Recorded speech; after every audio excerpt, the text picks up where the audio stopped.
राज्यात मोगलाई सुरू आहे का असा सवाल शिवसेना ठाकरे गटाचे खासदार संजय राऊतांनी सरकारला विचारलाय।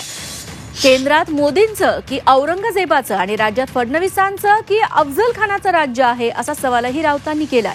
कितीही ईडी चौकशी लावली तरी आम्ही गुडघे टेकणार नाही असा इशारा राऊतांनी दिलाय।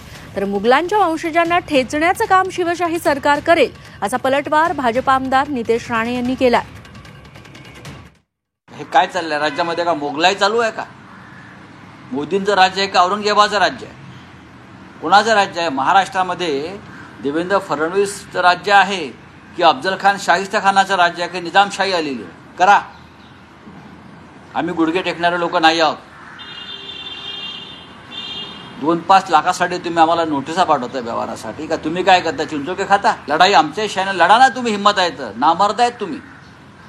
आणि हे जे ईडी फिडी चाललंय ना, अमृत नोनी आर्थो प्लस, ये एक प्रूवन फॉर्मूला है। इसमें मौजूद नोनी फल के गुण और आयुर्वेदिक जड़ी बूटियां शरीर को जरूरी पोषक तत्व देने के साथ साथ हड्डियों और जोड़ों के घिसने, उनमें होने वाले सूजन और दर्द को रोकने में मदद करता है। दर्द मुक्त जीवन के लिए अमृत नोनी आर्थो प्लस।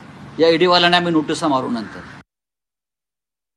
ज्यांचं गुडघ्यात अक्कल आहे ना, डोकं आहे, त्यांनी गुडघे टेकण्याची भाषा करू नये। जे काय महाविकास आघाडीच्या नावाने जिकडे सगळीकडे फिरतात ते मुघलांचे वंशज आहेत। कारण का दाढी कुरवाळण्याचं काम आणि हिरव्या सापांना दूध पाजण्याचं काम हेच महाविकास आघाडीचे करतात आणि त्यांना गाडण्याचं काम आणि भगवा झेंडा, भगवा ध्वज त्याच्यावर लावण्याचं काम आमचे आदरणीय देवेंद्र फडणवीस आणि एकनाथ शिंदे आणि अजितदादा करतायत।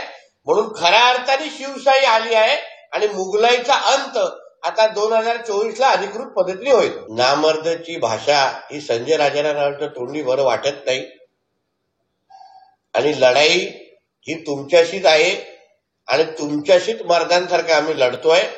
फक्त तुम्ही खिचडीचे पैसे तुझ्या मुलीच्या अकाउंटमध्ये मग कशाला फिरवले?